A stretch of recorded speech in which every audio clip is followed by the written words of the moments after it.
binibili nila. Binhi nila, binibili nila. No? Pesticide, binibili. Tapos, yung pinuproduce nila, hindi pa magandang produkto. So, ang sagot namin yan is organic. Is the answer to that, all that question. So, kasi kung if you go organic, you produce your organic fertilizer, which will take out already the 60% expenses that you're having. So, mangyayari sa'yo, will become more viable kasi yung lahat na gamit mo, lahat ng mga gagamitin sa farm mo is ikaw gumagawa. Tsaka pag ikaw gumagawa ng fertilizer mo, you create immediately one job. Ano ba, may 1 million farmers tayo na nag-produce siya ng sariling organic fertilizer. Ano mangyari? Hindi, you create a job. Or it's a creation of another job. So dalawa yung trabaho niya. He produces organic fertilizer and uses it. So paano ka pa hindi kikita kung gano'n yung you might be interested how come na nakapasok kami rito. Actually, itong inukuha natin na ito isa yung umpisa noong 2000, March. Kinayaw namin ito para na training talaga ng farmers, you know. Tinitrain namin yung farmers to convert into organic farming. So dito kami nag-meeting. Tapos si Mrs. Uy, mahilig lang sa tanim. So she started planting. Ito, is fish pan ito eh. Lahat ito fish pan, pati yung bahay namin fish pan. So tinabakan namin yung organic soil, tapos tinaniman niya. Kung tingnan nyo, tumutubo yung mga halaman sa volcanic soil. Bakit? Dahil sa vermicomposting ito. Ito rin yung familiar yung vermicomposting technology. Familiar ba kayo? Hindi yung makita rin natin mamaya yun. So ganun, isa namin yung mga farmers na mga 25 years meeting namin dito. In-organize namin as NORIA, Negros Organic Rice Industry Association. Tapos, bago sila magtanim, nag-meeting kami. Sabi ko sa kanila, nagkaroon ba kayo ng pagkakataon since you started planting? Kasi may matatanda ng mga farmers yun eh. Nagkaroon ba ng pagkakataon nung una na as soon as you harvest your palay, punta kayo sa trader, sabihin sa trader, bilhin mo ito ng ganitong price. Bilhin ka nila kung gusto mo. Kasi hindi nangyari yan. Kasi every time we bring our produce sa trader, kunin na trader, sabihin ay, basa ito, 12 pesos lang ito.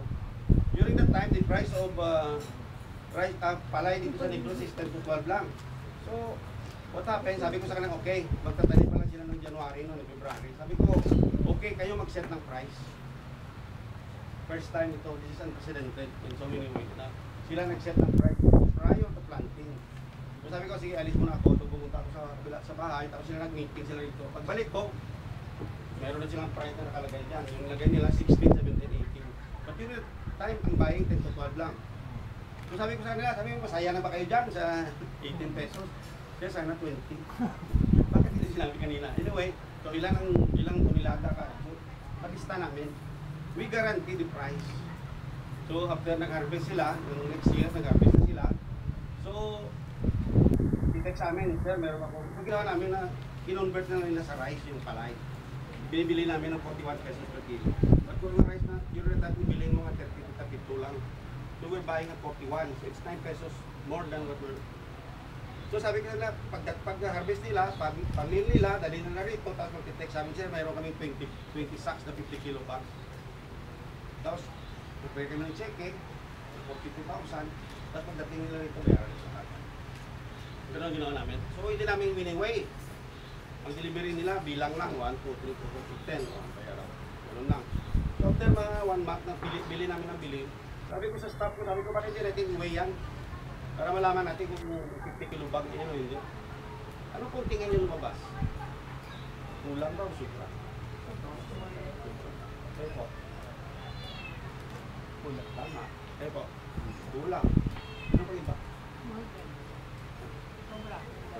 Sobra. Actually, supra. Meron delivery na 41. May 42. Mayroon 43. We're surprised. Alam mo ba 3 kilo sa farmers kung ano kalaki yan? At 40 pesos, 620 pesos. Ilang sardinas na. So, nagtaka kami bakit sobra. Nanalyze din namin. So, bakit kayo sobra yung delivery? So, tingnan nyo bakit kayo sobra yung delivery nila. Tingnan nyo po. Alam mo ba partner, pag gano'n, alam niya yan. Alam niya. So, alam niya yan. So, we come up with 2 reasons. One reason is we feel that we are treating them fairly.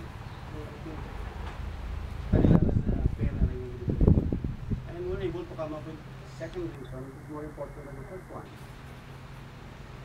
Yan ang tunay na Pilipino. Di ba ba? Yan ang tunay na Pilipino, honest siya. Hardworking. Ano? Tingnan mo, pumunta ka sa bahay ng barangay. Isang manok na lang, basta manok, kakatayin mo para sa'yo. Ganon sila. Unfortunately, siguro dahil, hindi naman dahil sa vlogger, dahil siguro sa information technology, sa mga nagiging, nagkaroon sila ng, wala rin sila ng tiwala sa mga tao kasi we have been exploited for a long time. So yun ang mga ginagawa namin. One reason ang ginagawa namin is we engage with them. As a matter of fact, we don't use the word help. We use the word partnership. No? Kasi pag ganito, di ba nasanay tayo ganun ng ganun. Sabi ko, ganito na tayo. Bakit sir? Para pareho tayo. Hindi ka pahiramin kita. Kamukha ng technology na gamitin ko posting. Pahiramin kita ng worms. Yung worms pa mga anak yun eh. After 3 months, 6 months, bayaran mo na ako ng worms din. So walang bigay, walang libre. Ang libre hangin na. Baka may bayad na rin. Dati tubig libre.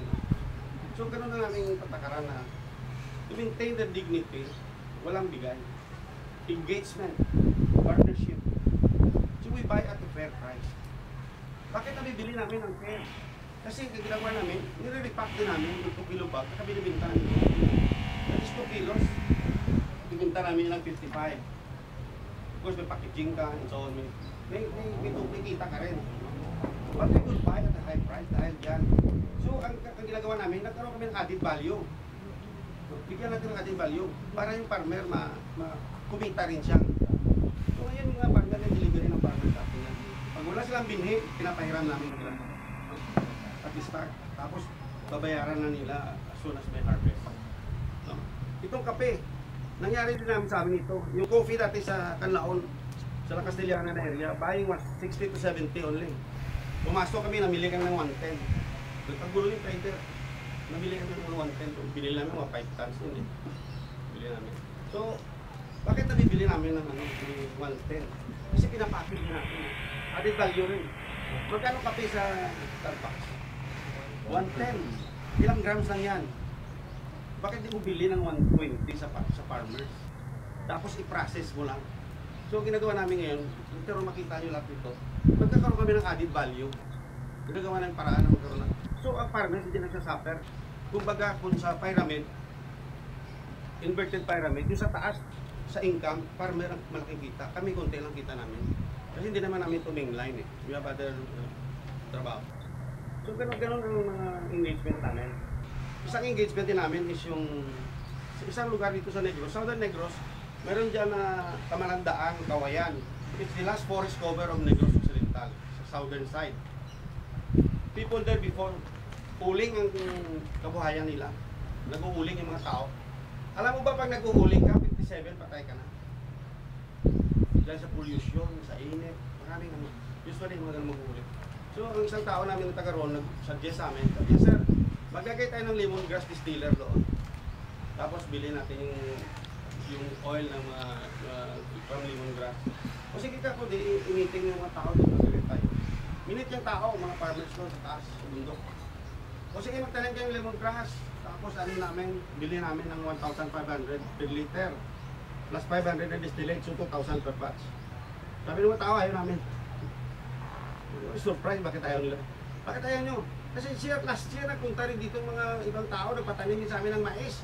Noong harvest, hindi namin sila nakita. Hindi nabili yung mais namin. So, bumalik sila rin ito, nag-meeting kami. Sabi ko, bakit hindi natin i-reverse? Ibahin natin.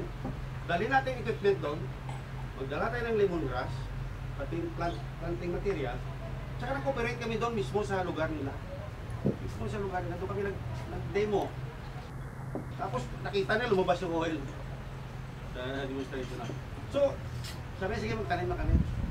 But, 6 months pa yung lemongrass bago lumaki. So yung 6 months, yung aming equipment nakatingga doon.